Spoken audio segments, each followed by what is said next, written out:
አመሰግናለሁኝ። በዛሬው ዕለት እንግዲህ በዓለም አቀፍ ደረጃ የዓለም የበረሃማነትና የድርቅን መከላከል ቀን ሆኖ በተባበሩት መንግስታት ድርጅት ውሳኔ መሰረት እየተከበረ ይገኛል። ዘንድሮም ለ21ኛ ጊዜ ነው የሚከበረው። በፈረንጆቹ 1995 ነው ይህ ቀን መከበር የጀመረው ማለት ነው። ይህ ቀንም በዓለም አቀፍ ደረጃ የበረሃማነት መስፋፋትን የድርቅ እንዲሁም መስፋፋትን ሰዎች ይሄንን አውቀው ይሄንን ችግርም ለመከላከል ግንዛቤ እንዲያደርጉ ለማድረግ ነው እንግዲህ እንዲያገኙ ለማድረግ ነው ይህ ዕለት በየዓመቱ የሚከበረው ማለት ነው። በኢትዮጵያም ይሄንን አሳሳቢ የሆነውን ችግር ለመከላከል ኢትዮጵያ ትኩረት ሰጥታ እየሰራች ትገኛለች። አንዱ እንግዲህ ባለፉት 7 ዓመታት እየተከናወነ የሚገኘው አረንጓዴ አሻራ ነው። እንግዲህ አረንጓዴ አሻራ በኢትዮጵያ ከመጀመሩ በፊት ምን አይነት ሁኔታዎች ነበሩ የሚለውን በማስቀንደብ መረጃዎችን አደርሳለሁኝ። በኢትዮጵያ እንግዲህ የአረንጓዴ አሻራ ተግባር ከመከናወኑ በፊት የደን መጨፍጨፍ፣ የበረሃማነት መስፋፋት፣ የድርቅና ምርታማነት መቀነስ፣ የእንስሳት እልቂት ከድርቅ ጋር ተያይዞ ማለት ነው፣ እንዲሁም ጎርፍና የሰዎች መፈናቀል እንደዚህ በበረሃማነት መስፋፋት ምክንያት የተፈጥሮ ሀብት መራቆት የፈጠረው ችግር እነዚህን ችግሮች ወልዶ ነበረ።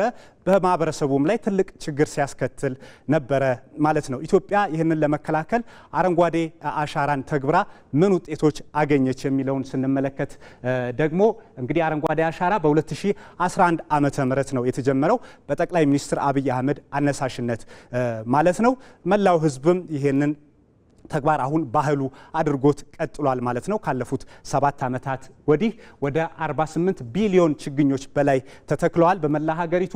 ከነዚህ ከተተከሉ ችግኞች መካከል 60 በመቶ ያህሉ የጥምር እርሻ ደንን የሚያሳድጉ ችግኞች ናቸው የተተከሉት። ከዚህ በተጨማሪ 35 በመቶ የሚሆነው ከተተከሉ ችግኞች የደን ዛፎች ናቸው። 5 በመቶ ያህል ከተተከሉ ችግኞች ደግሞ ከተሞችን ለማስዋብ የሚውሉ ችግኞች ናቸው ማለት ነው። እንግዲህ አረንጓዴ አሻራ እስካሁን ከተተከሉት 48 ቢሊዮን ያህል ችግኞች ምን ውጤት ተገኘ የሚለውን 11.2 ሚሊዮን ሄክታር ላይ ነው እነዚህ ችግኞች የተተከሉት። የኢትዮጵያን የደን ሽፋንም በ2010 ዓመተ ምህረት ከነበረበት 17.2 በመቶ በ2016 ዓመተ ምህረት ወደ 23.6 በመቶ ማሳደግ ችሏል ማለት ነው። የደን መጨፍጨፍ በየዓመቱ ምን ያህል ምጣኔ ነበረው የሚለውን ስናይ በ2010 ዓመተ ምህረት 92000 ሄክታር ያህል ነበረ። በ2016 ደግሞ ይህ አሃዝ ወደ 27000 ሄክታር ወርዷል ማለት ነው።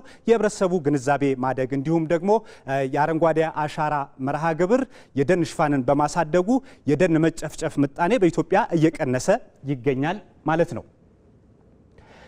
እንግዲህ የአፈር መሸርሸር ምጣኔንም ስናይ የአረንጓዴ አሻራ መርሃ ግብር ምን አስተዋጽኦ አበረከተ የሚለውን ስናይ በ1978 ዓመተ ምህረት በኢትዮጵያ በየዓመቱ 2 ቢሊዮን ያህል ቶን የአፈር መሸርሸር የተፈጥሮ ሀብት በመራቆቱ ምክንያት በየዓመቱ ይህንን ያህል መጠን ያለው አፈር ይሸረሸር ነበር ማለት ነው በኢትዮጵያ።